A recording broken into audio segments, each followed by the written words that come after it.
سببا للمزيد من فضله ودليلا على آلائه وعظمته، ثم الصلاة والسلام على عبده وأمين وحيه وخاتم رسله سيدنا ومولانا أبي القاسم محمد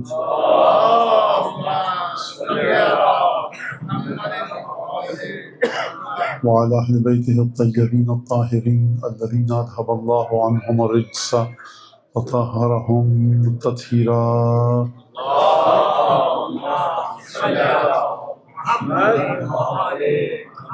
واللعن الدائم على أعدائهم أجمعين. أما بعد، فقد قال الله الحكيم في كتابه المجيد: أعوذ بالله من الشيطان الرجيم. يا أيها النبي إنا أرسلناك شاهدا ومبشرا ونذيرا وداعيا إلى الله بإذنه وسراجا منيرا.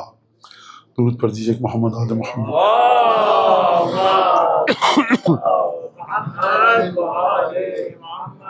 ختمی مرتبت صلی اللہ علیہ وآلہ وسلم اور حضرت سبط اکبر ابی محمد حسن ابن علی الزکی المجتبی،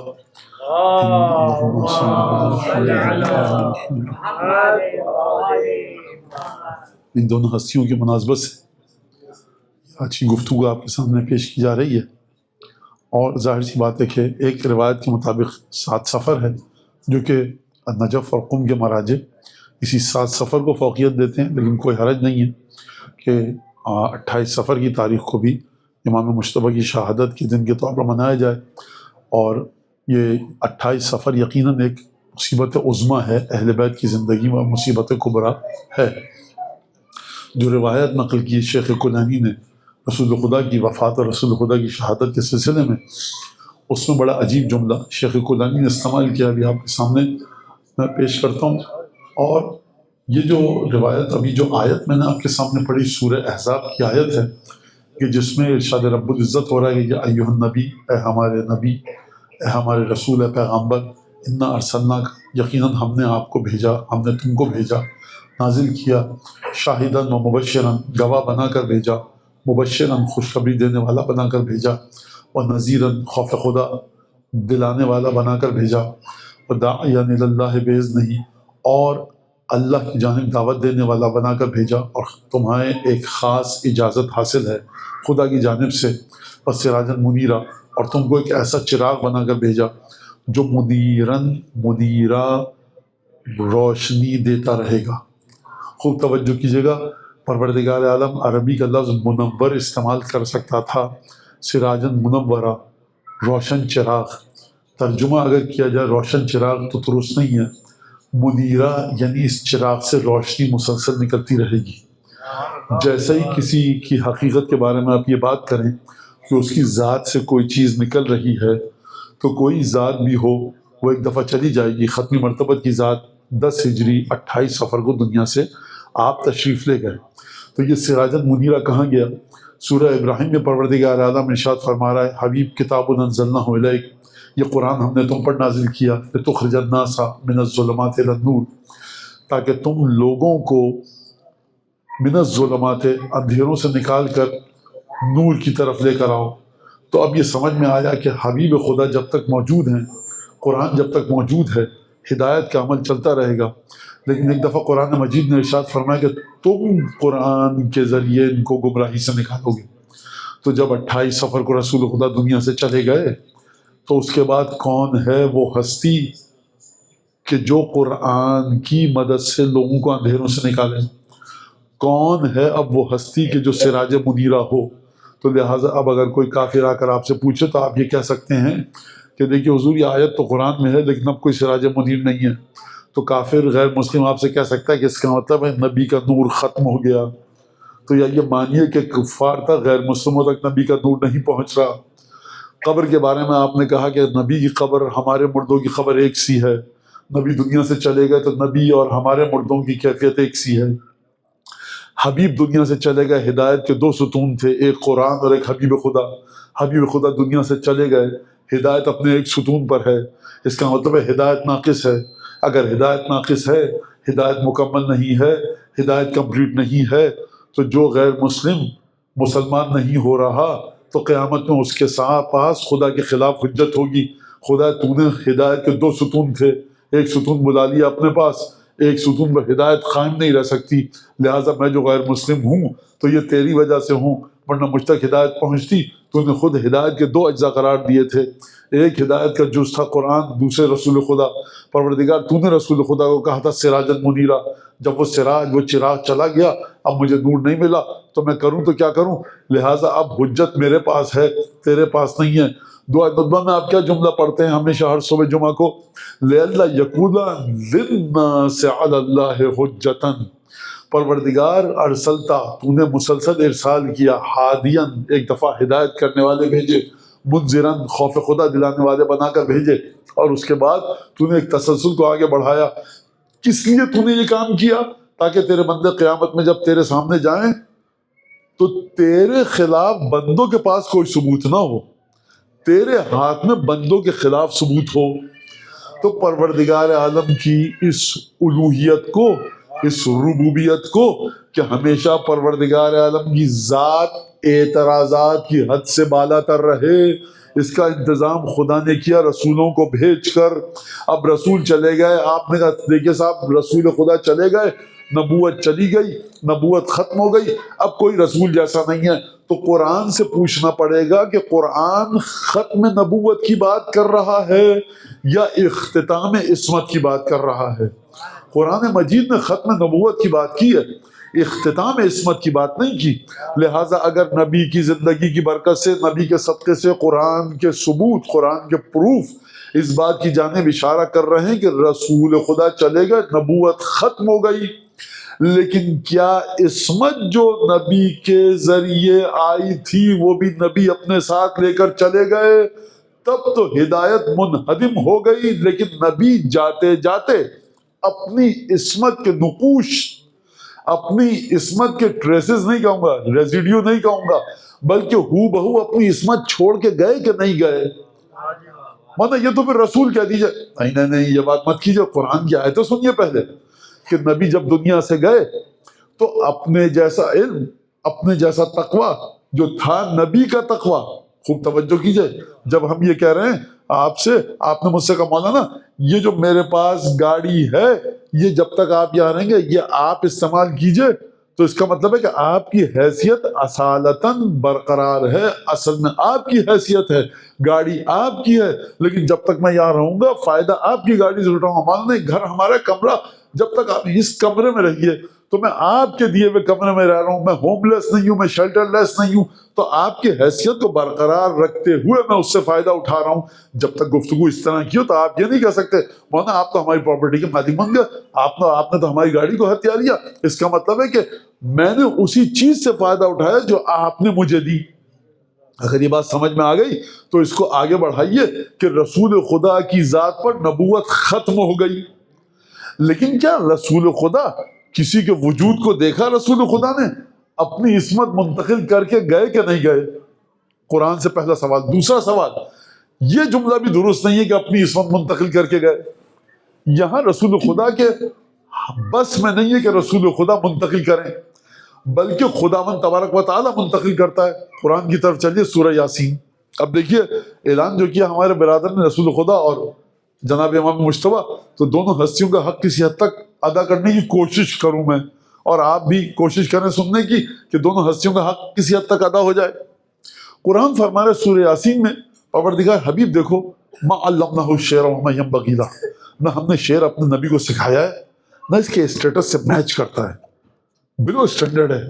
شعر، پوئٹری، ہمارا نبی آ کر اشعار پڑھے، یہ ہماری طرف سے آیا ہے، یہ ڈکشنری کے الفاظ کو جوڑ توڑ کر گلیمر کے ساتھ کرزمیٹک الفاظ پیش کرنے نہیں آیا، یہ حقائق آسمانی کو بتانے آیا ہے۔ جب آپ کیمسٹری پڑھا رہے ہوتے ہیں، دیکھیے مولانا اس کے اندر جو ہے وہ پروز اچھی نہیں ہے، اس کے اندر رائمز نہیں ہے، یہ لفظ کچھ، کیمسٹری پڑھا رہا ہوں، آپ ریئلٹی کو سمجھیے۔ فزکس پڑھا رہا ہوں، میتھمیٹکس پڑھا رہا ہوں، آپ کو بتا رہا ہوں جہاز کیسے اڑے گا۔ یہاں پر آپ زیادہ لٹریچر کی ٹریسز مت ڈھونڈیے، یہاں پر حقائق ہوں گے جو آپ کو پوری طرح سے بتائیں۔ لہٰذا قرآن نے فرمایا وما علمناہ الشعر، ہم نے شعر نہیں سکھایا اپنے حبیب کو، وما ینبغی لہ، اور اس کے لیول کے مطابق ہے بھی نہیں۔ کل تم الزام کیوں نہیں ہے لیول کے مطابق؟ یعنی شعر کہنا خوبی ہے، امیر المومنین شعر کہہ سکتے ہیں، ابو طالب کہہ سکتے ہیں، عبد المطلب عبداللہ کہہ سکتے ہیں، امام علی نقی کہہ سکتے ہیں شعر، اور جو 12 کے 12 امام کہہ رہے ہیں ہمارے پاس جو کچھ ہے اپنے نانا کا ہے، جناب ابی فرما میرے پاس جو کچھ ہے اپنے بھائی کا ہے، تو کہہ دیا یا علی شعر جو آپ نے کہا نا وہ آپ کے بھائی سے نہیں لیا آپ نے، وہ کہیں اور سے لیے ہیں۔ کوئی اس نیلے آسمان کے نیچے تو چھوڑ دیجئے، علم الہی میں کوئی ایسا ہے ہی نہیں سوائے رسول کے کہ جس کا احسان علی پر ہو، خود رسول خدا سے تمام چیزیں لی ہیں۔ تو مانیے کہ جناب امی میں جتنے بھی جوہر ہیں وہ رسول خدا سے نہیں ہیں، تو پھر کیوں کہہ رہا ہے خدا لیول نہیں ہے ہمارے نبی کا؟ یہ اس کا مطلب یہ ہے کہ کل تم الزام لگا دیتے کہ یہ جو پرانے جو زمانے جاہلیت کے اشعار پڑھ رہا ہے تو یہ اس نے جو توحید کا علم لیا وہ بھی ان میں سے کسی سے لیا ہوگا۔ ایک شعر نہیں کہا ختمی مرتبت نے، حتیٰ ایک شعر کی تعریف کی عرب کے، کہا سب بڑا اچھا شعر کہا ہے عرب نے۔ اس شعر کا پہلا مصرع یہ ہے کہ کل نعیم لا محالۃ زائل، ہر نعمت دنیا میں ختم ہو جائے گی۔ وہ شعر پڑھا بھی نہیں، اس حد تک اپنی زبان کو پاک رکھا اشعار پڑھنے سے۔ تو مولانا پھر جناب امیر نے کیوں پڑھا؟ بھائی خدا کی طرف سے مولا کو اجازت تھی، ختمی مرتبت کو اجازت نہیں تھی، اس میں کیا بات ہے اس میں ایسی؟ لہذا قرآن فرما رہا ہے ہم نے شعر نہیں سکھایا اور نہ اس کی شان کے مطابق ہے۔ کیوں؟ یہ ذکر خدا ہے، قرآن ہے۔ لِيُنذِرَ مَنْ كَانَ حَيًّا وَيَحِقَّ الْقَوْلُ عَلَى الْكَافِرِينَ، تاکہ ہمارا بھی خوف خدا اس کو ڈر دلائے کہ جو زندہ ہے جس کا دل، یہ جو دل زندہ ہے یہ اسلام سے پہلے سے زندہ ہے، یعنی وجود میں اس کے کوئی خصوصیت ہونی چاہیے تب نبی کا کلام اثر کرے گا۔ یہ ابو ذر اور سلمان پر کیوں اثر کیا؟ ابو جہل اور ابو لہب پہ کیوں اثر نہیں کیا؟ سلمان کی عربی تو ابو جہل سے اچھی نہیں تھی، سلمان فارسی کی عربی ویک تھی ابو جہل سے زیادہ، ابو لہب زیادہ ویک تھی، اور مکے میں دیگر جو شخصیات تھیں ان سے زیادہ کمزور تھی سلمان کی عربی۔ سلمان فارسی زبان کے تھے، مکے کی گرامر تو سلمان کو نہیں آتی تھی، تو سلمان کے دل پہ اثر کر رہا ہے، مکے کے دل پہ اثر نہیں کر رہا۔ وہ جو راہب تھا دیر نصرانی میں ملا تھا سید ساجدین کو، اس نے کیسے عربی میں بات کی جناب سید ساجدین سے، اور سید ساجدین نے جو اپنے جد کے اسرار بتائے توحید کے متعلق، توکل کے متعلق، اس کی سمجھ میں کیوں آیا؟ یہ جو لشکر یزید کے جو نوکر تھے، سپاہی تھے، ان کی سمجھ میں عربی نہیں آ رہی تھی کیا؟ یہ آج آپ جب سنتے ہیں سید ساجدین کا خطبہ کوفے میں، دمشق میں، بی بی زینب کا خطبہ بازار کوفہ، دربار کوفہ میں، یہ جو آپ بی بی زینب کے مصائب جو بی بی نے اپنی زبان سے ادا کیے کربلا کے میدان میں، وہ آپ سنتے ہیں، آپ کے دل پر کیوں اثر ہوتا ہے؟ ان کے دل پر کیوں اثر نہیں ہوا؟ کیونکہ آپ کے دل ہیں زندہ۔ جب دل زندہ ہوتا ہے تب وہ لیتا ہے پیغام کو۔ اب یہ دل زندہ کیوں ہوتا ہے یہ ایک الگ گفتگو ہے۔ تو پروردگار فرمانا حبیب دیکھو ان کے دل زندہ ہیں تمہارے اسلام سے پہلے سے، اور جب دل زندہ ہوں گے تو یہ لیں گے۔ اس کا مطلب ہے کہ ہر چیز رسول خدا نے نہیں دی، یہ اپنے آبا و اجداد کی برکتوں کی وجہ سے کچھ جن کے دلوں میں تھا پرانے انبیاء کی تعلیمات کے ذریعے۔ اور پرانے انبیاء کے ان کے آبا و اجداد نے کیوں مانا؟ اس لیے کہ آپ کے وجود میں ایک پاکیزگی ہونی چاہیے۔ گفتگو پھیل جائے گی لیکن 2-4 جملے مجھے کہنے دیجئے، وہ پاکیزگی آتی کہاں سے؟ آپ ہندو ہیں، سکھ ہیں، عیسائی ہیں، یہودی ہیں، ایتھیسٹ ہیں، لیکن اگر آپ لوگوں کی عزت سے نہیں کھیلتے، لوگوں کا مال غصب نہیں کرتے، لوگوں کا خون نہیں بہاتے، آپ خدا کو نہیں مانتے، لیکن یہ 3 خصوصیت اگر آپ میں ہیں تو آپ کے وجود میں ایک نورانیت آ جائے گی۔ اور یہی چیز اگر آپ منتقل کریں گے اپنی اولاد کو، بڑھتے بڑھتے ایک دفعہ وہ مرحلہ آئے گا کہ اولاد آپ کی 10ویں امام کے دروازے پر آئے گی۔ عیسائی تھا، 10ویں امام کے پاس نظر لے کر آیا، گفتگو کی، مشکل دور ہو جائے گی، اتنے سونے کے سکے امام علی نقی کو دوں گا۔ ایک دفعہ آیا، بیٹھا ہوا تھا، امام نے کہا ابھی بھی وقت نہیں آیا؟ تو کہا یہ ابن رسول اللہ چاہتا ہوں لیکن دل نہیں مانتا، محبت بہت ہے آپ سے، کہاں سے آ رہا ہوں پیسے لے کے، نظر کی آپ کے لیے۔ امام نے کہا نہیں تم نہیں ہو سکتے، تمہارا بیٹا ہوگا جو ہمارے خالص شیعوں میں سے ہوگا۔ یعنی کیا مطلب؟ یعنی باپ نے طہارت کو ایک مقام تک پہنچایا، مزید وہ طہارت ایک مقام تک گئی، مزید وہ طہارت ایک مقام تک گئی، اب یہ جو بیٹا ہوگا فرمایا خالص شیعوں میں سے ہوگا۔ تو میں نے یہ بات آپ سے کی کیوں یہاں تک؟ اس لیے کی کہ خدا نے بعض کے دلوں میں پہلے سے طہارت رکھی ہے کہ رسول کا پیغام دریافت کریں۔ ایک طبقہ وہ ہے، دیکھیے توجہ کیجیے گا، کہ اس شہزادے کا حق بھی ادا ہو اور نسل رسول خدا کی طہارت آپ کو سمجھ میں آئے کہ ہے کیا. خدا یہاں پر کسی کو دخل نہیں دینے دے رہا. خدا کہہ رہا ہے ہم نے خود ان کے وجود میں، بے گناہ کو قتل کوئی نہیں کرے گا، طہارت ہم دیں گے اس کو. کسی کے ناموس پر کوئی بری نگاہ نہیں ڈالے گا، ہندو ہوگا ہم اس کے دل میں ایک طہارت عطا کریں گے. کوئی کسی کا مال غصب نہیں کرے گا، ہم اس کے دل میں طہارت عطا کریں گے. یہ خدا نے رکھا ہے ازل سے. ختمی مرتبہ کیا کام انجام فرمائیں گے؟ جب تشریف لائیں گے ایسے لوگوں سے گفتگو کریں گے، بڑی جلدی سے یہ قبول کرے گا. بات سمجھ میں آ رہی ہے؟ یہ رسول خدا کے گفتگو کو قبول کرے گا. بھائی مسلمان ہو جاؤ، ہاں بتاؤ ذرا محمد قرآن ہے یہ اس طرح سے، اچھا ٹھیک ہے، اشہد ان لا الہ الا اللہ. خدا کا لطف تھا، ختمی مرتبہ کی زحمت تھی، یہ مسلمان ہو گیا. جلدی سے یہ قصہ سنیے. نجاشی کے پاس گئے جعفر طیار ہجرت میں. یہاں سے کچھ مکے والے گئے، کہا کہ یہ ہمارے قیدی ہیں، ان کو واپس کرو. اس نے واپس نہیں کروں گا، پناہ لینے آئے، کہا لے کر آؤ. جو مکے سے لوگ گئے تھے کہا بادشاہ سلامت ان سے پوچھیے کہ عیسیٰ کے بارے میں کیا کہتے ہیں. ٹریپ اچھا لگایا گیا تھا. جب جعفر طیار کہیں گے کہ عیسیٰ اللہ کا بیٹا نہیں ہے میاں، یہ تو شرک ہے، وہ تو خدا کا بندہ تھا، جعفر طیار پھنس جائیں گے اور یہ ان کو نکال دے گا یا سزا دے گا، ہمارا کام پورا ہو جائے گا. اب جعفر طیار کو کیوں منتخب کیا گیا؟ جعفر طیار آپ جب جاتے ہیں ڈیلیگیشن بنا کر پرائم منسٹر کے پاس، کہتے بات کون کرے گا؟ یہ صاحب نہیں، یہ بورن اینڈ براٹ اپ یہاں کے ہیں، نیٹو اسپیکر ہیں اور ان کو تجربہ ہے، چھان پھٹک کرتے ہیں کئی دفعہ. آپ مجھے حیرت ہے یہ واقعہ سن کے جعفر طیار نے کہاں پر اوریٹری کی ٹریننگ لی تھی. تاریخ خاموش ہے بھائی. جو صبح شام دن میں سال میں 2 دفعہ بادشاہوں کے پاس جائے تو جعفر طیار کو ایکسپیرینس ہوگا بادشاہ کے سامنے گفتگو کا.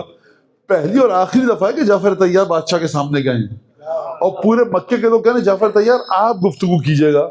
اس کا مطلب ہے کہ گھرانے کو ابو طالب کے مکے والے بھی جانتے ہیں کہ گفتگو کا ڈھنگ بھی ان کو آتا ہے. صلوات بر محمد آل محمد، اللہم صلی علی محمد علی. بغیر ٹریننگ کے، مطلب آپ کی نگاہ جعفر طیار پہ کیوں جا رہی ہے؟ اسکول میں پڑھا ہوا نہیں ہے جعفر طیار، کہیں ٹریننگ لی نہیں. خیر جعفر طیار نے سورہ مریم کی آیات پڑھی جس میں یہ ہے کہ عیسیٰ اللہ کے بیٹے نہیں ہیں، بندے ہیں. اس نے جب سنا نجاشی نے آنکھوں میں آنسو آ گئے. پہلی تبلیغ ہو رہی ہے اس کے دین کے خلاف. اس کا مطلب یہ ہے ختمی مرتبت کے اس جملے سے جوڑیے نجاشی کی آنکھ کے آنسوؤں کو. یا رسول اللہ کہاں جائیں ہجرت کے لیے؟ کہا حبشہ جاؤ. کہا کیوں؟ کہا نرم دل ہے. اس کا مطلب کچھ صفات اگر آپ میں ہیں، آپ سے مطلب آپ نہیں ہیں، یہ بات آپ جانتے ہیں، کچھ صفات اگر انسان میں ہیں تو وہ تیار ہے جناب امیر کی گفتگو کو سمجھنے کے لیے. اگرچہ امیر مومن کا کلمہ نہ بھی پڑھتا ہو، کچھ صفات ہیں. اب آپ کی سمجھ میں آ رہی ہے بات یہ کہ نجاشی کی آنکھوں میں آنسو آ گئے. کیسے؟ کہا وہاں جاؤ. امیر مومنین نے اب ایک کزن ہے لگتے ہیں اور پھوپھیزاد بھائی ہیں اور ایک دوست ہے مکے کے مدینے کے، تو صحابی بھی ہیں اور امیر مومنین کے بھی صحابی ہیں. اختلاف ہو گیا، نام مشہور ہے. میں واقعہ سن لیجیے بس اب بغیر نام کے. تو جنگ جمل کا واقعہ ہے. جب بھیجا اپنے ایک شاگرد کو گفتگو کرنے، سمجھاؤ ان کو جا کر تم علی سے جنگ کر رہے ہو، تمہیں یاد ہے رسول خدا نے کیا کہا تھا؟ علی سے جنگ نہ کرنا.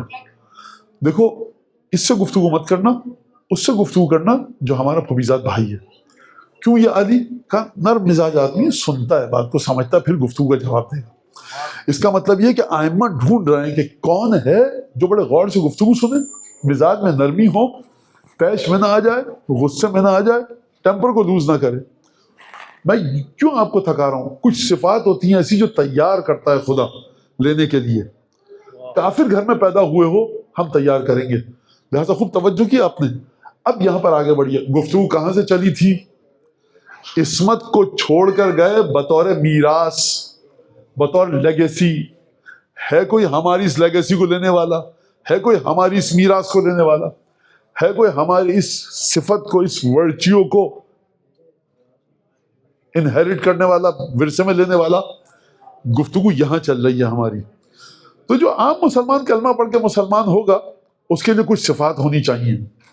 مجھے یہ بتائیے کہ قرآن اگر کہے کہ ہو بہو رسول کی صفات کسی کے وجود میں جائیں گی تو اب اس انسان کو خدا نے کتنے جتن کر کے کس مقام پر رکھا ہوگا؟ سوال یہاں پر یہ ہے کہاں پر رکھا ہوگا, کس طرح سے رکھا ہوگا. چل کر جوڑیے ابراہیم دیکھو تم نے امتحانات مکمل کر لیے. اذ ابتلى ابراہیم ربہ بکلمات فاتمہن انی جاعلک للناس اماما ومن ذریتی, میری اولاد کا کیا ہوگا؟ قال لا ینال عہد الظالمین, ظالمین تک نہیں پہنچے گا. اس کا مطلب ہے خدا جب فرما رہا ہے کہ ظالمین تک, تو ایسی نسل ہوگی کہ نہ جس کی فکر میں ظلم ہوگا, نہ جس کی قلبی صفات میں ظلم ہوگا, نہ جس کے عمل میں ظلم ہوگا. اس کی نگاہیں حق کے تابع ہوں گی. اور کس انداز سے تابع ہوں گے حسن 7 برس کے. آپ کے اور ہمارے گھر کے بچوں نجاست طہارت کی اگر گواہی دے 7 برس کا بچہ, ہم یقین نہیں کرتے. رسول خدا مباہلے کے میدان میں لے کر جا رہے ہیں. سیدہ سے پوچھ تو لیجیے, سیدہ بیٹیا تم نے جھوٹ بولتے دیکھا تو نہیں ہے حسن کو؟ اچھا بیٹا حسن چل رہے ہو, بچے ہو, کبھی کسی کا بیٹ توڑ دیا ہو, کسی کی بہت نعوذ باللہ لے لی ہو, کبھی کسی کا شیشہ توڑ دیا ہو. حسن بیٹا دیکھو استغفار کر لو 150 دفعہ اور ذکر کر لو خدا کا تاکہ تمہاری زبان پاک ہو جائے. کہا نبی اپنے بیٹوں کو لے کر آؤ. اتنے بھرے مدینے میں رسول خدا کو سوائے حسن حسین کے کوئی اپنا بیٹا دکھ ہی نہیں رہا. یہاں پر بات یہ نہیں کہ اپنے بیٹوں کو لے کر آؤ اس عنوان سے, بلکہ اپنے ان بیٹوں کو لے کر آؤ کہ جن کی زبان اس قابل ہو کہ جب وہ لعنت کی دعا کریں آسمان سے لعنت نازل ہو جائے. اور دیکھو حبیب, اب یہاں سے نزدیک آ گئے اب گفتگو کے. اب 2 طرح کے لوگ ہیں جو ورثادار عصمت مصطفیٰ ہیں. ایک کون کہ جن کے وجود میں ایک ڈسٹنگوشنگ لائن ہے, جن کے وجود کو, جن کی ایگزسٹنس کو خدا نے بائیفرگیٹ کیا ہے. کیسے سپریٹ کیا ہے؟ کیسے؟ قرآن کی آیت سنیے. پہلا طبقہ دیکھو, ان کنتم تحبون اللہ فاتبعونی, اگر تم اللہ سے محبت کرتے ہو میری اتباع کرو. اتباع کا مطلب کیا ہے؟ امام کی اتباع کیجئے. آپ نے کہا اللہ اکبر, رکوع میں گئے. کب امام رکوع میں جائے گا آپ کو نہیں پتا. یہ انا انزلنا پڑے گا امام مسجد, قل اللہ پڑھے گا, انا اعطینا کوثر پڑھے گا, والشمس وضحاہا پڑھے گا, کیا پڑھے گا؟ وہ دیکھ رہے ہیں اللہ اکبر کی آواز آئی. اتباع. یہ جو رسول خدا کے اصحاب تھے, اتباع کا مطلب بھائی یہ کیا ہو گیا؟ رمضان المبارک آیا, رسول خدا کھانا نہیں کھا رہے, کیوں بھائی؟ روزہ رکھنا ہے کل سے. اچھا آپ نے رکھا. اب حج میں کیا کریں؟ یہاں سے طواف. اتباع کا مطلب ہے جو رسول خدا نے کیا صحابہ نے اسی کو دیکھ کر ہو اس کام کو انجام دیا. تو کیا صرف اعمال اور افعال اور ڈیڈ اور ایکٹس کی بات ہو رہی ہے؟ بلکہ بات یہاں پر شامل ہے قلبی فکر کی. ان کنتم تحبون اللہ فاتبعونی, مجھے دیکھا دیکھی جو میں کام کر رہا ہوں وہ کرو. قرآن نے کب اسپیسیفائی کیا اعمال میں مجھے دیکھ کر کرو, بلکہ افکار بھی تمہارے میری طرح ہوں. اگر میں نے کہا غرور خبردار نہ ہو, رتی برابر اگر غرور بھی آیا تو تم اس مرحلے پر نہیں پہنچ سکو گے جس کی جانب آیت اب اشارہ کرے گی. غور سے آپ بات کو, واضح ہو رہی ہے نا؟ میں واضح کر رہا ہوں بات کو, مشکل تو نہیں ہو رہی. ان کنتم تحبون اللہ, اگر تم مجھ سے محبت کرتے ہو, اللہ سے محبت کرتے ہو, میری اتباع کرو.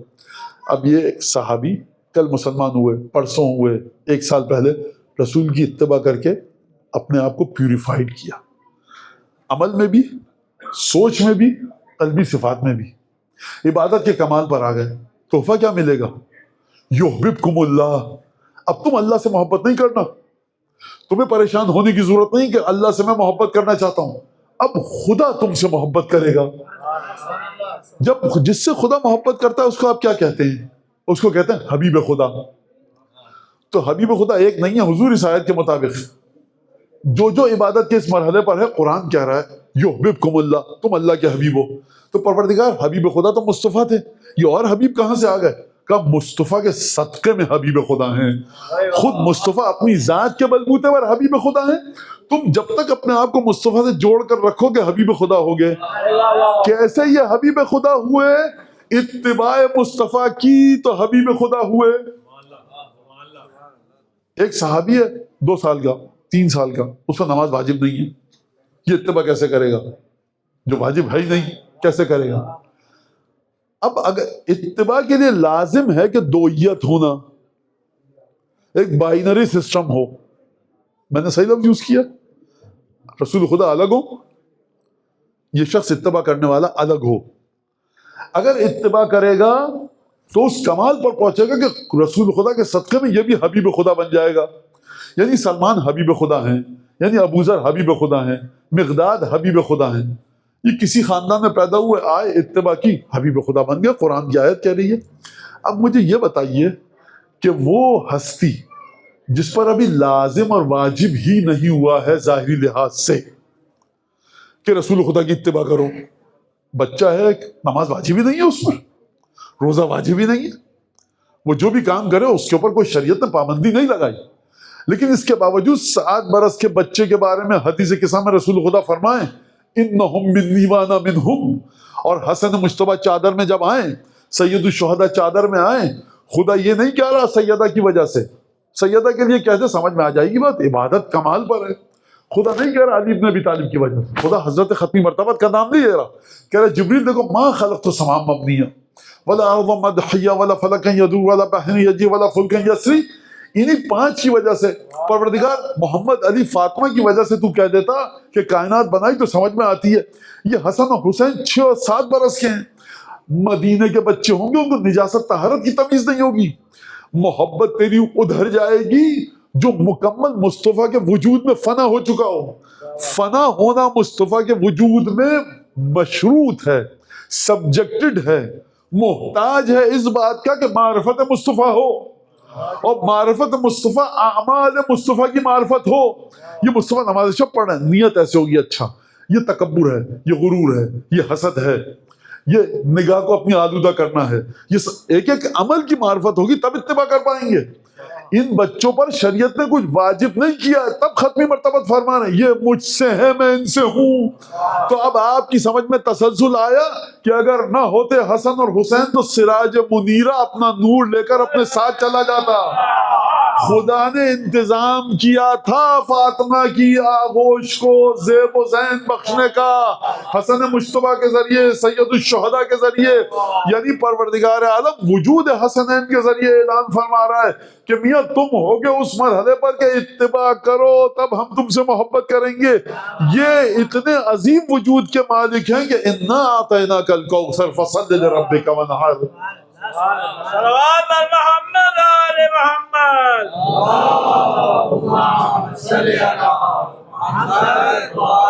لہذا مقام عصمت 6 برس کے ہیں سید الشہداء، 7 برس کے ہیں سید الشہداء.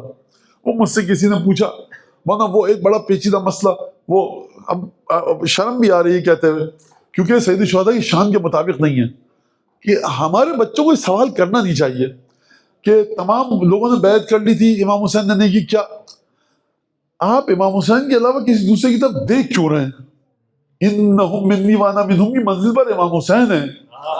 آپ امام حسین سے مت کہیے کہ مولا سب تو یہ کر رہے ہیں آپ نے یہ کیوں کیا. آپ سب سے کہیے کہ حسین یہ کر رہے ہیں تم یہ کیوں کر رہے ہو. خوب توجہ کیجیے گا اس بات کے اوپر. اور یہ لہٰذا ہم نے اپنے بزرگوں سے سنا ہے جملہ، آپ بھی سنتے چلے آئے ہیں.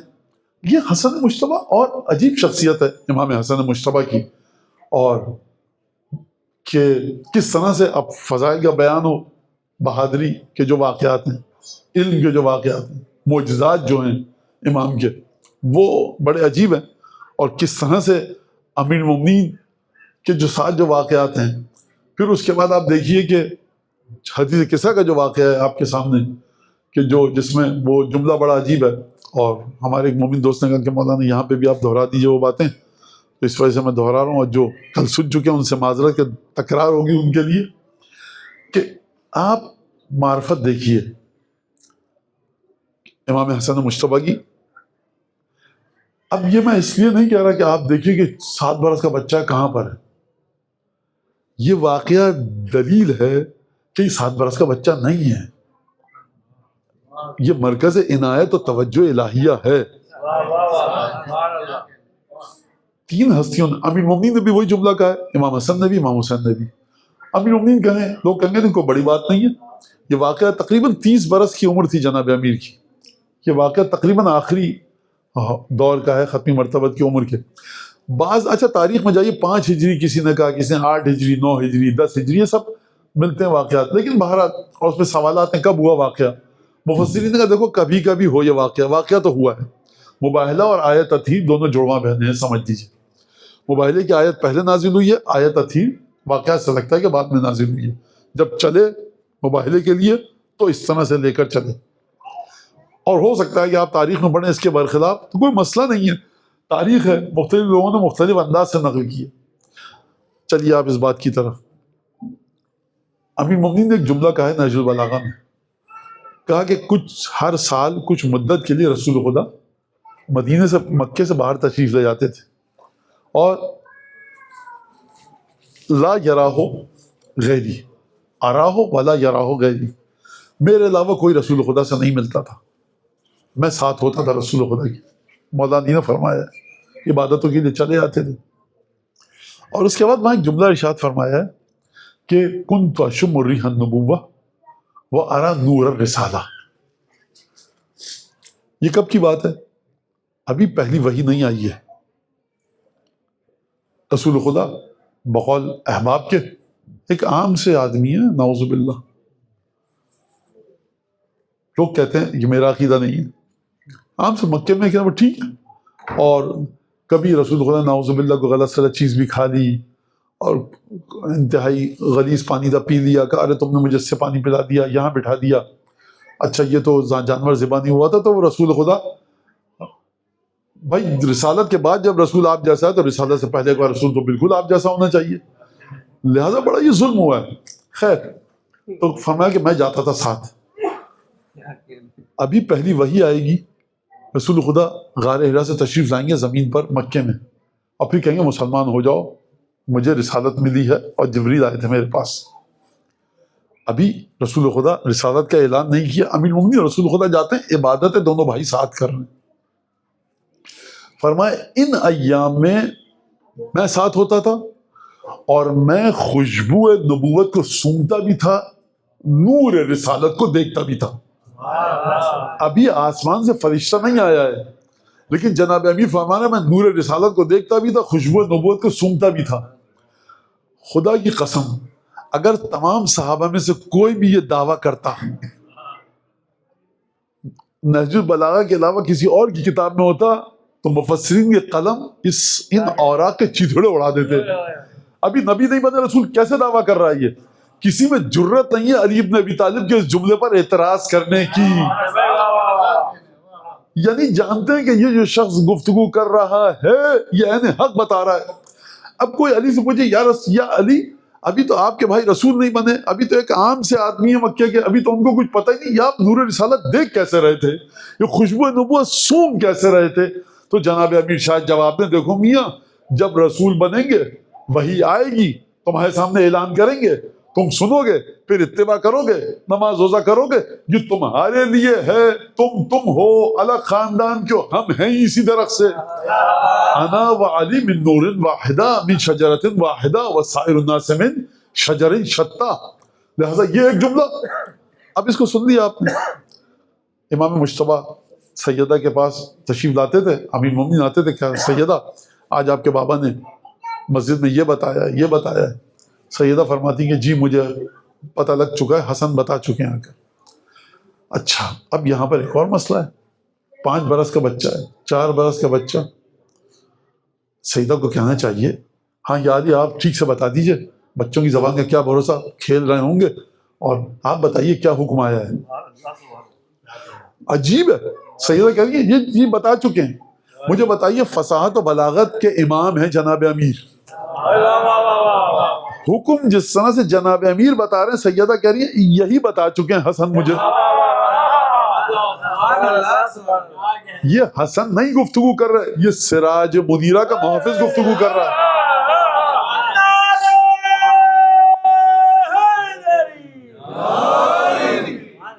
کہا کہ اچھا. پھر موقع آیا، جناب امیر جلدی سے آئے اور دروازے کے پیچھے کواڑ کسی پٹ کے پیچھے چھپ گئے. حسن آئے، بیٹا آج کیا بتایا نانا نے؟ حسن نے گفتگو شروع کی، اور گفتگو شروع کرتے کرتے حسن مجتبیٰ کی زبان اٹکنے لگی اور نہیں بیان کر پائے. ماں کو تعجب ہوا. ماں نے کہا کہ بیٹا یہ آج کیا ہوا ہے؟ کہا مادر گرامی قل بیانی و قل لسانی لعل سیدن یرانی. مادر گرامی بیان نہیں ہو پا رہا، زبان آج اٹک رہی ہے، لکنت آ رہی ہے، لگتا ہے کوئی بہت بڑا سید و سردار مجھے دیکھ رہا ہے. جیسے جناب امیر نے یہ جملہ سنا، جہاں پہ موجود تھے پٹ کے یا اوٹ کے اس کے واڑ کے پیچھے سے آئے اور حسن مصطفیٰ کی پیشانی کا بوسہ دیا. لہذا یہ کیا مطلب ہے اس بات کا؟ یعنی لعل لگتا یہ ہے، خوب توجہ کیجیے گا، حسن مصطفیٰ فرمایا لگتا یہ ہے کہ کوئی دیکھ رہا ہے. جملہ ذہن میں رہے گا. جب حدیث قصہ والی حدیث آپ پڑھتے ہیں تو حسن مصطفیٰ آئے، سلام کیا مادر گرامی کو، کہا کہ کأنہا اچھی خوشبو آ رہی، بڑی خوشبو طیب آ رہی ہے. کأنہا لگتا یہ ہے کہ نانا کی خوشبو ہے. وہاں بھی فرمانا ہے لگتا یہ ہے کہ کوئی بہت بڑا شخص دیکھ رہا ہے. تو یا حسن کہہ دیجئے کہ کوئی بہت بڑا شخص دیکھ رہا ہے مجھے. ماں سے کہیے کہ مادر گرامی یہ نانا کی خوشبو ہے. کہاں ہے نانا؟ یہ کیوں فرمایا آپ نے کأنہا لگتا ہے کہ نانا کی خوشبو ہے؟ لگتا ہے علامت جہل ہے، نانا کی خوشبو ہے علامت علم ہے. جہل حسن مصطفیٰ میں ہو نہیں سکتا. کس طرح سے تفسیر کیجئے گا آپ؟ کأنہا گویا کہ لگ رہا ہے. وجہ یہ ہے حسن مصطفیٰ مقام جہل پہ آ کے گفتگو نہیں کر رہے، مقام ادب پہ آ کے گفتگو کر رہے ہیں. خوب اس کو سمجھیے. سامنے مادر گرامی ہے، نانا ہے حجرے میں، خوشبو آ رہی ہے نانا والی، تو کہہ کیوں نہیں دیتے؟ حسن جانتے ہیں کہ جو میری مادر گرامی ہے نا وہ بذات الرسول ہیں. حسن مقام ادب میں آ کر کہنا چاہ رہے ہیں مادر گرامی ایک طرف سے نانا کی خوشبو لگتی ہے، دوسری طرف سے آپ کے وجود کی جو قربت ہے نانا سے، آپ کی نورانیت اور نانا کی نورانیت میں کوئی فرق نہیں ہے. ہماری سمجھ میں نہیں آ رہا کہ آپ کی خوشبو کہیں یا نانا کی خوشبو کہیں. اب حسن یہ نہیں کہہ پائے، ارشاد فرمایا لگتا ہے کہ نانا کی خوشبو ہے. اچھا ماں کو تنبیہ کرنی چاہیے، بیٹا تم تو اسی گھرانے کے ہو، یہ کیا طریقہ ہے کہ لگتا ہے کہ نانا ہے؟ اگر نانا بیٹھے ہوں کسی بچے کے 6-7 سال کے، کہ مادر گرامی نانا نہیں بیٹھے، ماں کہے گی تمہیں تمیز نہیں ہے، اتنے دفعہ دیکھ چکے ہو یہ نانا ہے، کیوں نہیں کہہ رہے نانا بیٹھے ہوئے ہیں؟ لگتا ہے نانا کیا مطلب؟ سیدہ کو تنبیہ کرنی چاہیے، سمجھانا چاہیے. صاحب وہ بھی فرزند ہے اسی ماں کا. سیدہ سمجھ گئی کہ بیٹا ادب کی وجہ سے کہہ رہا ہے لگتا ہے، یعنی حسن مصطفیٰ کی معرفت وہاں پر ہے کہ حسن مصطفیٰ جانتے ہیں کہ قربت عطر وجود سیدہ اتنا نزدیک ہے عطر عصمت عطر رسالت سے کہ مادر گرامی ہماری سمجھ میں نہیں آ رہا عطر عفت ہے یا عطر رسالت ہے. صلوات بر محمد آل محمد. اللهم صل علی محمد و آل محمد. اور عجیب مسئلہ ہے، ایک شخص شام سے آیا، امام حسن مصطفیٰ بہترین لباس، پاک و پاکیزہ طیب طاہر، ایک خوبصورت سواری پر، اور خود حسن جناب امام مصطفیٰ. کہا کس کا؟ ایک شامی آیا دیکھ کر ٹھٹک گیا، کہا یہ کون ہے، کس کا بیٹا ہے یہ؟ لوگوں نے کہا حسن ہے علی کا بیٹا. تو یہ شامی کہتا ہے مجھے اتنا حسد ہوا علی سے کہ علی جیسے کو ایسا بیٹا دیا ہے خدا نے. اتنی دشمنی تھی میرے اندر علی کی. آپ خوب توجہ کر رہے ہیں، بیماری دیکھیے آپ، بھائی خوش ہو جاؤ کہ علی کو ایسا بیٹا دیا. خوبی تم دیکھو تو تمہیں خوش ہونا چاہیے. آپ سمجھ رہے ہیں بغض امیر المومنین کی بیماری، یعنی علی ہجرت کی رات بستر پر سوئے، آیت اتری، بدر میں لڑے آیت اتری، احد میں لڑے آیت اتری، خیبر خندق حنین میں لڑے آیت اتری، آیتیں اترتی جا رہی ہیں. آیت قرآن سے میں اتر رہی ہیں علی کے لیے، آسمان سے اتارنے والا خدا، لانے والے جبرائیل، نازل ہو رہی ہیں رسول خدا پر، لکھی جا رہی ہیں قرآن میں. تو اب یہاں پر 2 طرح کے جذبات ہیں، ایک سلمان و ابو ذر، بلال و قمر، وہ خوش ہو رہے ہیں، اور یہاں پر یہ تڑپ رہے ہیں، حسد بڑھ رہا ہے. تو اب آپ کی سمجھ میں یہ بات آئی، دیکھو ما علمناہ الشعر، ہم نے شعر نہیں سکھایا اپنے حبیب کو، یہ ذکر قرآن ذکر خدا ہے، لِيُنذِرَ مَنْ كَانَ حَيًّا، یہ قرآن اثر اس پر کرے گا مثبت کہ جو زندہ ہو. یہ جو بغض علی کی وجہ سے زمین پر چل رہا ہے یہ لاش ہے چلتی پھرتی، اس کا دل مردہ ہو چکا ہے، اس کے دل میں بیماری ہے. مسلسل آیتیں زمین پر اتر رہی ہیں، علی بن ابی طالب کے چاہنے والوں کے ایمان میں اضافہ ہو رہا ہے، ان کے حسد میں اضافہ ہو رہا ہے. لہٰذا اب آپ دیکھیں، اس نے کہا کہ مجھے بڑا غصہ ہے اور حسد ہوا، تیش آیا کہ اور نفرت ہونے لگی.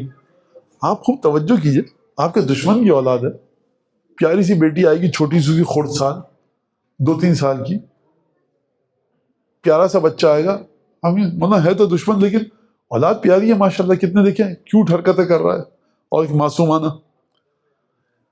اس کو سوچئے گا آپ، یہ میں ایک تفنن طبع اور خطابت کے جوش میں نہیں کہہ رہا. بغض کی بیماری کتنی خطرناک ہے علی بن ابی طالب کی، کہ خوبی کو دیکھ کر بھی کہہ رہا ہے برائی ہے. آپ سمجھیے اس بات کو، درک کیجئے.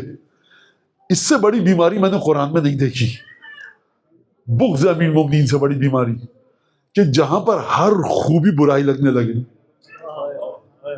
یہی واقعہ چھٹے امام نے فرمایا.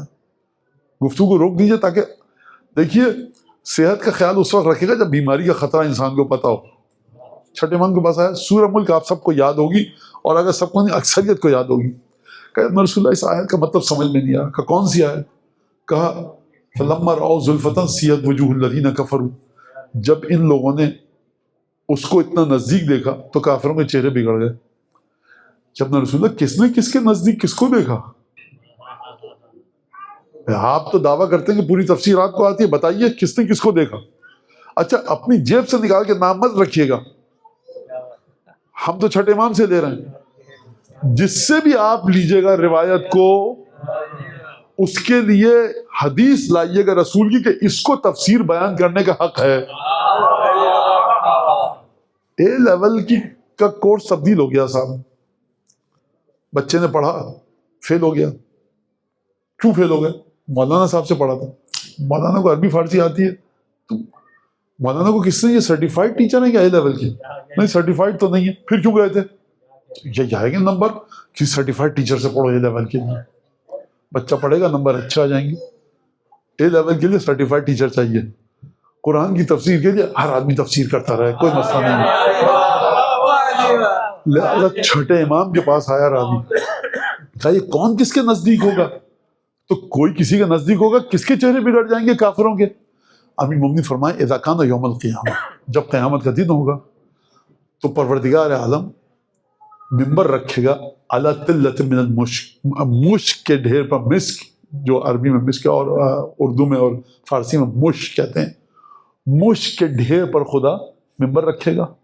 سب سے پہلی سیڑھی پر ہمارے نانا رسول خدا ہوں گے، اس کی نچلی سیڑھی پر ہمارے دادا علی مرتضیٰ ہوں گے. مقام آخرت کا مشک اصلی نہیں ہے، جنت کی مشک ہے. اصلی نقلی کہنا غلط ہے، جنت کی مشک ہے. یہ جو جنت کی مشک رکھی جائے گی، ممبر رکھا جائے گا جناب ختمی مرتبہ پھر امیر المومنین.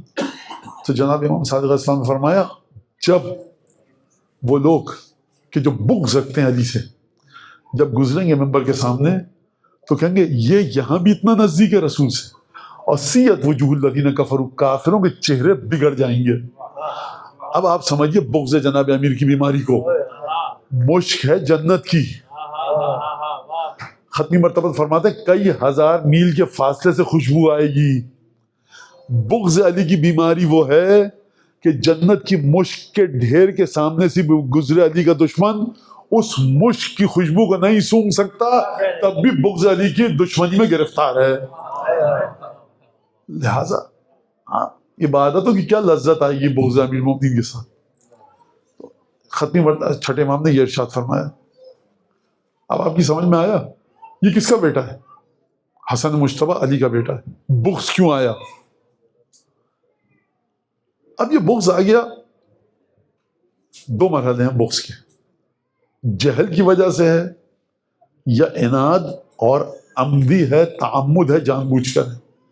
اب یہ نگاہ ولایت طے کرتی ہے کہ جو ہم سے بغض رکھے ہوئے یہ بیچارہ دھوکے سے آ گیا ہے، ایک دفعہ اس نے امیر المومنین کی شان میں گستاخی کرنا شروع کی. جب وہ تمام گستاخیاں جسارت کر چکا، والحسن یضحک، روایت کے الفاظ امام مسکرائے جا رہے تھے. جب کل دمشق سے آنے والے نے گستاخی کی تھی تو مسکرائے نہیں تھے، بپھر کر خطبہ دیا تھا علی بن ابی طالب کے دفاع میں. آج یہ گستاخی کر رہا ہے تو مسکرا رہے ہیں. یا حسن مجتبیٰ یہ فرق کیوں ہے آپ کے رویے میں، آپ کے بیہیویئر میں؟ جواب دیں گے وہ دل میں جان بوجھ کے بغض رکھ کے گستاخی کر رہا تھا، پھر کے خطبہ دیا. یہ بیچارہ ہماری شفاعت کا مستحق ہے، ہاتھ تھام کے اوپر لانا چاہتے ہیں. اور پھر اس کے بعد آپ یاد ہے، آپ کو یہ واقعہ سب کو یاد ہے. آپ کو امام نے فرمایا یا شیخ اراکا مشتبہ علیک الامر انک التبس علیک الامر، اے بوڑھے شخص حق تجھ پر مخلوط ہو چکا ہے، حق تیری سمجھ میں نہیں آ رہا. یہ بتا ان کنت جائعا اشبعناک، بھوکا ہے تجھے پیٹ بھر کے کھانا کھلائیں گے. ان کنت عطشانا ارویناک، پیاسا ہے اونٹ پہ چلتا ہوا آ رہا ہے گھوڑے پہ صحرا میں، جتنا پانی کہے گا تجھے پلائیں گے. ان کنت عریانا اکسیناک، اگر لباس نہیں ہے لباس دیں گے. ان کنت طریدا آویناک، تو مدینہ اس لیے آیا کہ قبیلے والوں نے نکال دیا. آپ جانتے ہیں پرانا زمانہ، قبیلے والوں نے نکال دیا، اب کوئی گھر رہنے کی جگہ نہیں، ہوم لیس. اگر تجھے طرید ہے نکال دیا قبیلے والوں نے، ہم تجھے جگہ دیں گے. اگر تو فقیر ہے اغنیناک، پیسے چاہیے ہم تجھے پیسے دیں گے. تو جتنی بھی انسانی زندگی کی ضرورتیں ہوتی ہیں وہ امام نے گنوا دی. جتنی ڈائمینشنز ہوتی ہیں، آپ کو یا روٹی چاہیے، کپڑا چاہیے، مکان چاہیے، امام نے سب دیں گے. چوتھی چیز ایک اور چاہیے جو ہم مس کر جاتے ہیں، وہ ہے فیملی، دوست. ہم تجھے پناہ دیں گے، اپنے گھر میں، قبیلے میں، اپنے لوگوں کے درمیان رکھیں گے کہ تجھے احساس تنہائی نہ ہو. آپ دیکھیں نا لیول امام مجتبیٰ کی سوچ کا، سب بتا دیا، کوئی ضرورت تو نہیں بچتی. لیکن حسن مجتبیٰ ہیں. جب عربی زبان میں الفاظ ختم ہو جاتے ہیں نا سخاوت کے، تو وہاں سے حسن مجتبیٰ کی سخاوت شروع ہوتی ہے.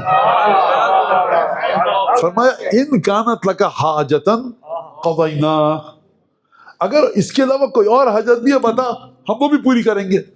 میں حسن مجتبیٰ کی خدمت میں ہاتھ جوڑ کے عرض کروں یا ابن رسول اللہ، کچھ بچا ہی نہیں، پیسہ نہیں ہے دے دیں گے، لباس نہیں ہے وہ بھی دیں گے، پیاسا ہے پانی پلائیں گے، بھوکا ہے کھانا کھلائیں گے، گھر نہیں ہے شیلٹر دیں گے، فیملی نہیں ہے کہیں گے رہو مدینے میں، تمہارے لیے انتظام کریں گے فیملی کا. اب اس کے اندر کوئی اور تو کوئی ضرورت نہیں بچتی. تو امام کا جواب آئے گا دیکھو ہماری سخاوت اس سے کہیں آگے ہے کہ تم اپنے ذہن کے ذریعے سمجھ سکو. اس نے کہا کہ اور میرے امام نے فرمایا میں یہ سمجھتا ہوں کہ جب تک تو مدینے میں رہ رہا ہے ہمارا مہمان رہے، کانا اعود علیک، اس کا فائدہ تجھے پہنچے گا. قانون قرآن یہ ہے، قانون حدیث یہ ہے، قانون فقہ اسلامی یہ ہے کہ میزبان کو فائدہ پہنچتا ہے مہمان کا. امام کو کہنا چاہیے بھائی تم رہ لو ہمارے گھر میں، دیکھو گناہ معاف ہوں گے، برکتیں آئیں گی، ملائکہ آئیں گے، فقر جائے گا، یہ ہوگا. مہمان کے لیے یہی ہے، مہمان بلائیے، گھر میں ملائکہ آتے ہیں. تو وہ محتاج ہے ملائکہ کے لیے مہمان کا کہ صبح شام جس کے گھر پہ جبریل نہ آتے ہوں. عجیب جملہ ارشاد فرما رہے ہیں کہ اگر تو جب تک مدینے میں رہ رہا ہے، زیارت قبر رسول کے لیے فرض کی جائے، ہمارے گھر میں رہ. کانا اعود علیک، اعود کہتے ہیں آمدنی کا ترجمہ، لٹرل میننگ میں آمدنی، یعنی یہ جو بینیفٹ اور انٹرسٹ پہنچے گا، یہ جو تجھے جو فائدہ پہنچے گا تجھے پہنچے گا. یہ مت سمجھ کہ میں ووٹ بینک تلاش کر رہا ہوں اپنے لیے، میرے الفاظ، تجھے پہنچے گا. اس نے کہا عجیب ہے. خیر وہ آ کے رہا 10 15 20 دن جتنے رہا. وہ جب جا رہا تھا اس نے کہا جب آیا تھا تمہارا باپ اور تم، دنیا میں اگر نفرت تھی تم دونوں سے تھی، اب جا رہا ہوں تو جیسی محبت تم سے تمہارے باپ سے کسی سے نہیں ہے. خوب توجہ کیجیے گا. آپ سمجھتے ہیں امام کے گھر میں رہا ہے تو بس 3 وقت کا کھانا مل جاتا تھا؟ کیا رویہ دیکھا ہوگا، کیا تبدیلی کی ہوگی. یہ ہے امام کا اپنا اخلاق و کردار. اب امام کی شخصیت کا ایک اور پہلو دیکھیے، یہ ہے امیر المومنین سے جڑا ہوا. یہاں تک جو ہم آئے، اب ایک جملہ میں کہوں گا، پہلے یہ واقعہ سن لیجیے آپ. وہ کہ امیر المومنین کو جب دھمکی دی گئی خلافت کے زمانے میں کہ ہم لشکر لے کر آئیں گے اور تمہارے ساتھ جنگ کریں گے، تو مولانا نے کہا کہ انا احدد بالحرب یا تحددنی بالحرب، تم لوگ مجھے جنگ کی دھمکی دے رہے. اچھا وہ صاحب سمجھے کہ 62 برس کے ہو چکے ہیں، بوڑھے ہیں اب، تو جنگ سے دھمکا رہے ہیں. کہا مجھے جنگ کی دھمکی دے. انا وضعت فی الصغر قلاقل العرب، جب لڑکپن تھا تو عرب کے بڑے بڑے بہادروں کو زمین چٹا دی. اس جملے کی سائیکولوجیکل انالیسس کیجئے. بوڑھا ہو چکا ہوں، پوتے پوتیاں نواسے نواسیاں بہویں داماد سب آ چکے ہیں. عام آدمی کی سطح پر رکھیے تھوڑی دیر کے لیے، نعوذ باللہ سب کچھ دیکھ چکا ہوں زندگی کی باہر ہے. میاں جب جوانی میں امنگ ہوتی ہے زندگی کی تو تم سب کچھ زمین چٹوا دی، موت سے نہیں ڈرا. اب تو زندگی کے آخری دن ہے تو تم مجھے اب ڈرا رہے ہو. یہ میری تشریح تھی. اب جملہ سنیے. فرمایا، پہلا جملہ فرمایا دیکھو، انا ابو حسن وفی یدی سیفی فانا قاتل جدک و خالک و اخیک یوم بدر شدخن. تیرے ماموں، تیرے نانا، تیرے بھائی کو مارا ہے جنگ میں، میں نے بدر میں وہی آدمی ہوں. کیسے مارا ہے؟ سرائی دیجئے اور زمین پر ماریے. آپ خالی سرائی، تربوز دیجئے بڑا سا، زمین پر پٹکیے. اردو میں ہم نہیں کہتے ٹوٹ گیا، ہم کہتے پھوٹ گیا. سرائی ٹوٹتی نہیں ہے، سرائی پھوٹتی ہے، پڑخچے اڑتے ہیں. فرمایا میں نے تیرے ماموں، نانا اور بھائی کو بدر میں قتل نہیں کیا تھا، سر پھوڑے تھے ان کے. فرمایا وفی یدی سیفی، وہی تلوار ابھی تک ہے. اور پھر تعارف کروایا، یہ نہیں کہا کہ انا علی، کہا وہ انا ابو حسن، حسن کا باپ ہوں. یعنی حسن کی بہادری تیری سمجھ میں نہیں آ رہی، میں حسن کا والد ہوں. کمالات جو حسن میں ہیں وہ رسول خدا کو میرے وجود سے گئے ہیں. کہا انا ابو حسن، میں حسن کا والد ہوں. اور پھر فرمایا اب یہ ایک امکان ہے، پاسبلٹی، بوڑھے ہو چکے ہیں حسن. اب فرمایا دیکھو، وَمَعِي، اور میرے وجود کے اندر، بِذَلِكَ الْقَلْبَ أَلْقَى عَدُوِّي، بہادر ویسا ہی ہوں جیسا جوانی میں دشمن پر جھپٹتا تھا، اب بھی وہی دل میرے وجود میں ہے. اب یہاں پر ایک شخص آیا اور امین مومن کی خدمت میں، اور آ کر اس نے گفتگو کی. کہا یہ علی سوالات ہیں، آپ خوب توجہ کیجیے گا، پورا واقعہ نہیں بتاؤں گا. کہا کہ میں آپ کی رعایا میں سے ہوں، کوفہ میں رہتا ہوں، عراق میں. تو امین مجمع تھا اور مولا خطبہ دے رہے تھے. شیخ صدوق نے یہ روایت نقل کی خصال میں. ایک دفعہ امین مومنین نے، مجھے لگتا ہے کہ غور سے دیکھا اس کی طرف، اور کچھ دیر سکوت کے بعد فرمایا تو میری رعایا میں سے نہیں ہے. رعایا مطلب سبجیکٹ، میری ٹیریٹری میں نہیں رہتا. اس نے جی یا علی میں غلط بات کی تھی. اب عجیب، علی بن طالب جھوٹ بول رہے ہو، تم سمجھ کے تو بات کرو، کس سے کر رہے ہو. تو خیر کہا کہ لیکن ابھی اس وقت سیز فائر ہو چکا ہے اور ہم ہدنہ میں ہیں، جنگ نہیں ہو رہی ہماری دمشق والوں سے، تو ان کا کوئی آدمی آئے گا، ہم اس کو جاسوس اسپائی کنسیڈر نہیں کرتے. تو ٹھیک ہے بتاؤ. کہا کہ وہ سوالات آئے ہیں کچھ. کہاں سے آئے؟ کہا روم کے بادشاہ نے بھیجے ہمارے بادشاہ سلامت کو، ہمارے امیر مومنین کو. تو ہمارے امیر مومنین کے، میرے الفاظ میں، آپ بھی امیر ہیں، جو ہمارا امیر اس کے ابھی آپ امیر ہیں، تو انہوں نے آپ کو بھیجے ہیں. تو اچھا مولا کا کرم دیکھیے، کہتے ہیں میاں جو تم ہمارے سامنے آ رہے ہو تو خود ہی جواب دے دو نا، ہمارے پاس کیوں بھیجا. اب یہ مشکل کشا کی عادت ہے، مشکل وقت میں جو بھی مدد مانگا اس کی مدد کریں گے. اب جناب امیر نے یہ نہیں پوچھا کہ سوالات فقہ کے ہیں، تفسیر کے ہیں، حدیث کے ہیں، کلام کے ہیں، کس کے ہیں. کہا کہ یہ دونوں جو لڑکے کھڑے ہیں ان میں سے کسی سے پوچھ لو. اب یہ دونوں لڑکے کون ہیں؟ ایک حسن ہے مجتبیٰ، ایک سید الشہداء. کہا کہ کس سے پوچھوں؟ کہا کہ اچھا اس سے پوچھ لو جس کے امامے میں سے زلف باہر ہیں، امام حسن تھے. اب آپ مجھے بتائیے کہ امام وقت کون ہے اس وقت؟ امیر المومنین. امام حسن امام نہیں ہے. کس چیز نے اعتماد دیا جناب امیر کو کہ جو پوچھنا ہے پوچھو؟ یا علی، یہ تو صدونی قبل ان تفقدونی کا دوسرا ورژن ہے، جو پوچھنا ہے پوچھو. خوب توجہ کیجیے گا، یہ رسول کا وہ فرزند ہے جو ابھی امام نہیں بنا لیکن مرحلے صدونی پر ہے. سوچئے جب امام بنے گا تو کس مرحلے پر ہوگا. یہاں پر ایک تصحیح سن لیجئے، ایک بڑا اہم نوٹ، کریکشن نوٹ. کیا مولانا امام حسن امیر المومنین سے بھی آگے تھے؟ یہ ہمارا عقیدہ ہے کہ 12 کے 12 امام اگر 5 سال کے بھی ہوتے جناب امیر تو علم اور تقوی اور معرفت میں کوئی جناب امیر سا نہیں تھا. یہ میں اس وقت کیونکہ امام حسن کی فضیلت بتا رہا ہوں اس لیے سمجھا رہا ہوں. خوب توجہ کیجیے گا اس بات کے اوپر. روایات ہمارے پاس ہیں کہ بچپنے میں جب امام کا بچپن ہوتا ہے سب سے مختلف ہوتا ہے, لڑکپن سب سے مختلف ہوتا ہے, بڑھاپا سب سے مختلف ہوتا ہے. کیونکہ یہ حجت خدا ہے. اور اب آخری بات امیر المومنین نے کہا جو پوچھنا ہے پوچھو, اور اس نے پوچھا, امام نے تمام جوابات دیے. آخری مرحلہ وہ یہ کہ فقیر آیا مدینہ میں اور اس نے آ کر مانگا امام حسین علیہ السلام سے کچھ, تو امام نے فرمایا 4 لوگوں سے مانگا کرو. چوتھی جو خصوصیت بتائی کہ صاحب وجہ سبھی, دلکش, جاذب نظر, اٹریکٹیو, نورانی چہرے والے سے مانگا کرو جب بھی مانگو. تو یہ میرے جد نے کہا تھا, تم میرے پاس کیوں آئے ہو مانگنے کے لیے؟ اب امام یہ نہیں کہہ رہا ہمارا چہرہ نورانی نہیں ہے, امام کہہ رہے تم میرے پاس کیوں آئے ہو, معیار یہ ہے.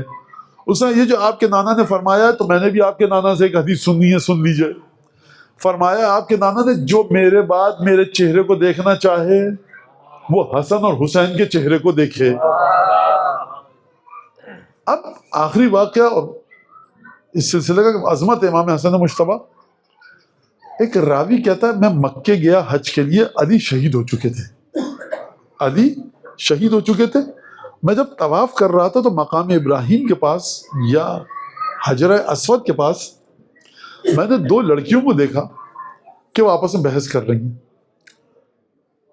اور جو خطابات استعمال کر رہی ہیں تو لا بحق الوصی المنتجب, زوج البتول المرضیہ, اور امیر المومنین کے القاب ہیں. قسم کھا رہی ہے دونوں لڑکیاں, بالکل یعنی کہ کم سن لڑکیاں ہیں, نوجوان بھی نہیں ہیں, کم سن ہیں بہت. اور یہ علی بن ابی طالب کی قسم کھا کر ایک بہن دوسری بہن کو کہہ رہی ہے میں نے یہ نہیں کہا, یہ کام نہیں ہوا, قسم کھا رہی ہے. میں ٹھٹک گیا, میں نے پورے القاب سنے, کہا یہ علی شہید ہو چکے ہیں اور فرما رہے ہیں دمشق میں کس کی حکومت ہے, یہ خانہ کعبہ میں پبلک پلیس پر علی کے القاب اور ٹائٹلز اور فضیلتوں کے ذریعے قسم کھا رہی ہیں.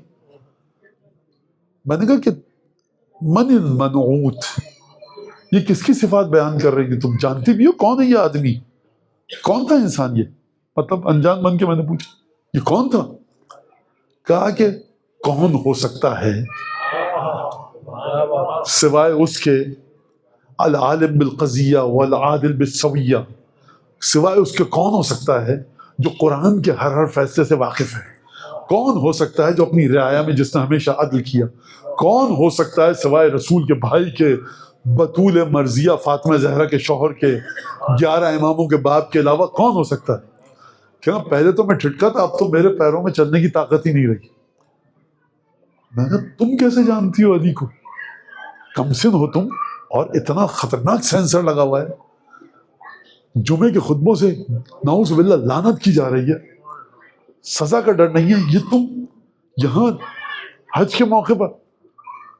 کہا کہ وَكَيْفَ لَا أَعْرِفُهُ, اے شخص میں اسے کیسے نہ پہچانوں اس علی کو کہ من قتل ابوہ فی صفین, میرا باپ صفین میں مولا کی مدد کرتے ہوئے شہید ہوا تھا.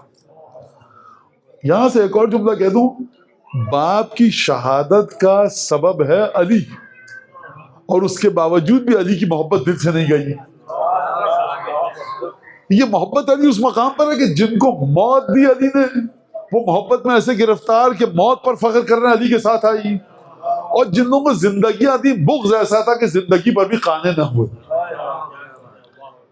لہذا کہا کہ اچھا, پھر کہا کہ رات کا وقت تھا, دق الباب ہوا, میری ماں نے جا کر دروازہ کھولا, اندر ایک شخص آیا اور اس نے میری ماں سے مخاطب کیا, السلام علیکم قافلۃ الیتام, اے یتیم بچوں کی پرورش کرنے والی مومنہ, تیرا مزاج کیسا ہے؟ کہا یا امیر المومنین یا علی الحمدللہ بخیر, مشکلات ہیں لیکن گزر رہی ہے. تو میں اس سے سمجھی کہ آنے والا علی بن ابی طالب امیر المومنین. کہا تمہاری بیٹیاں کیسی ہیں؟ کہا میں بہت کم سن تھی. میری ماں نے کہا یا علی یہ ایک بیٹی ہے, دوسری بیٹی کو بیماری ہوئی ہے اور آنکھیں اس کی نابینا ہو چکی. تو علی نے مجھے قریب بلایا, اب اس سے سمجھ میں آ رہا ہے کتنی کم سن تھی یہ بچی. کہا کہ مجھے اپنے پاس بلایا جب میری ماں نے کہا اس بیٹی کی آنکھیں جا چکی. تو ایک دفعہ علی نے میری آنکھوں پر ہاتھ پھیرا. جیسے ہی علی کا ہاتھ میری آنکھوں سے ہٹا اس نے کہا اے شیخ انی لا ارا فی لیلۃ ظلماء الجمل الشارد. گھٹا ٹوپ اندھیری رات میں میلوں دور بھی اگر کوئی اونٹ بھاگ رہا ہو اب میری آنکھیں ایسی میں اس کو دیکھ سکتی ہوں. اب جملہ سنیے. کہا پھر علی چلے گئے؟ کہا نہیں.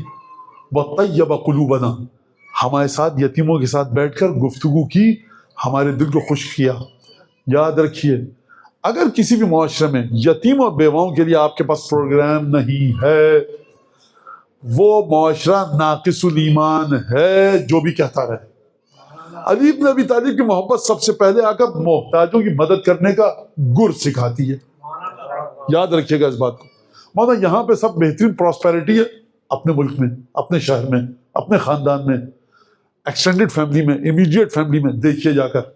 اور یہی ہمارے تمام علماء مراجع, ہر آپ عالم کو مرجع کو دیکھیں گے یتیم و بیواؤں کے لیے فنڈز ہیں اس کے پاس, وہ کام کر رہا ہے. اور وہ تمام ایک چیزیں آپ جا کر دیکھیے بہت بڑے بڑے یعنی یتیم بیوہ, بے سہارا خواتین, بے سہارا بچے. کہا جب یہ میں نے سنا اس سے یہ مولا کی چاہنے والی ہے, حج پہ آئے گی, واپس کوفے جائے گی, تو میں نے اپنی جیب میں ہاتھ ڈالا اور ایک سونے کا سکہ نکال کے دیا. کہا استعینی بہا علی نفقتک, تو مکے میں رہے گی, مدینے جائے گی, سونے کا سکہ ہے, کوفے جانا ہے تو بیٹیا یہ لے لو سونے کا سکہ. یہ ہے علی بن ابی طالب کی سوشل سیکیورٹی, یہ ہے علی بن ابی طالب کی فائنینشیل سپورٹ. علی فائنینشیل سپورٹ نہیں کرتے, اپنے چاہنے والوں کو شیر جیسا جگر بھی دیتے ہیں. میں نے اس کو کہا یہ لے سکہ لے, واستعینی بہا علی نفقتک, یہ لے اور اپنے خرچے کو نکال جب تک مکے میں رہ رہی ہے تو مدینہ کوفے. قال لسرک یا شیخ الیک عنی, پیچھے ہٹ. یہ کیا؟ میں نے کوئی بری بات تو نہیں کی, خوب توجہ کیجیے گا. کہ پیچھے ہٹ, اپنا سکہ اپنے پاس رکھ. قد خلفنا علی خیر خلف, قد خلفنا علی خیر خلف. علی ہم کو اپنی بہترین اولاد کے دسترخوان پر چھوڑ کے گیا ہے. کہا کیا مطلب؟ سوچا. کہا نحنو علی عیال ابی محمد, علی جا رہے تھے لیکن ہم کو امام حسن کے حوالے کر کے گئے. تشریح میں کر دوں آپ کے سامنے, اگر حسن مجتبیٰ کے دسترخوان پر میں بیٹھ رہی ہوں تو حسن مجتبیٰ مجھے کسی بخیل و کنجوس آدمی کی طرح مدد نہیں کریں گے. یہ سکہ اپنے پاس رکھ, جو حسن کے دسترخوان پر بیٹھ رہے ہیں وہ کسی اور کے سامنے ہاتھ نہیں پھیلائے گا. لہٰذا آپ اس طرح سے دیکھیے معرفت کس طرح سے دی. یہ وہ حسن مجتبیٰ کہ کس طرح سے ظلم برداشت کیے مولا نے, کس طرح سے تکلیفیں برداشت کی. مسلسل ایک یہ توفیق نصیب ہو رہی یہاں پر یہ ایام ایسے ختمی مرتبت اور امام مجتبیٰ اتنی زیادہ شدید محبت کرتے تھے رسول خدا, بیان کی محتاج نہیں ہے وہ محبت. جناب سیدہ کی گواہی موجود ہے کتابوں میں کہ جب بھی دروازہ کھلتا تھا حسن حسین دروازے کی پشت پر ہوتے تھے. یہ بچے آگے نہیں بڑھتے تھے رسول تک, رسول قدم بڑھا کے ان کو آگے بڑھ کے اپنی گود میں لیتے تھے. اور جناب سیدہ کا قول نقل کیا شیخ عباس قمی نے, کبھی بھی رسول خدا نے ان بچوں کو زمین پر چلنے نہیں دیا. رسول خدا بستر شہادت پر, اب رسول خدا کی سانسیں دھیمی ہو رہی ہیں, سانسیں ڈوب رہی ہیں. نواسوں نے دیکھا گریا کرتے ہوئے اپنے آپ کو نانا پر گرا دیا. جب نانا پر گرایا ابھی سمجھے کہ مناسب وقت نہیں ہے, مقام ادب ہے. ایک دفعہ ہٹانا چاہا بچوں کو کہ نانا پہ سے دور ہو جاؤ, ہاتھ کے اشارے سے ہٹانا چاہا, جملہ نہیں کہا, ہاتھ کے اشارے سے ہٹایا. ختمی مرتبت نے فرمایا کہ یا علی دعہما یا شمانی ودانی یا شمہما, علی ان دونوں کو چھوڑ دو, میری خوشبو سونگنے اور مجھے ان کی خوشبو سونگنے دو. یعنی آپ سمجھ رہے ہیں کہ کس حد تک شدت سے محبت ہے. اور اس کے بعد جو پہلی مصیبت دیکھی ہے حسن مجتبیٰ حسین ابن علی نے, وہ رسول خدا کا جنازہ دیکھا. دوسری مصیبت بھی یہی ہے کہ کتنی تاخیر تک, کتنے دن تک نانا کا جنازہ گھر میں ہے, سوائے علی مرتضیٰ کے کوئی نہ غسل دینے والا ہے نہ کفن دینے والا. میں کہوں یا رسول اللہ, اتنی محبت تھی حسن حسین سے کہ جنت کی خوشبو سے زیادہ آپ کو پیاری حسن حسین کی خوشبو لگتی تھی. آپ کس طرح سے برداشت کرتے جب سات سفر کو حسن کو دیکھتے خون کی قے کرتے ہوئے؟ کس طرح سے برداشت کرتے آپ سید الشہداء کو جب گھوڑے سے سید الشہداء زمین پر گرے؟ بس ایک دفعہ رسول خدا دفن ہوئے، اب سیدہ کی بے چینی اور اضطراب کا یہ عالم ہے کہ سیدہ نے ایک مرثیہ ارشاد فرمایا، کہا ماذا علی المجتمع تربت احمدی ان لا یشم مد الزمان غوالیا، جو مصطفیٰ کی قبر کی مٹی سونگ چکا اب اس کے لیے لازم ہے کہ کوئی عطر کبھی نہ سونگے۔ میں کہوں گا سیدہ آپ کے بابا کی کیفیت یہ تھی، حسن حسین کے وجود کی خوشبو جنت کی خوشبو سے زیادہ پیاری تھی۔ پہلی مصیبت تھی رسول خدا گئے، حسن اور حسین نے ساتھ برداشت کیا۔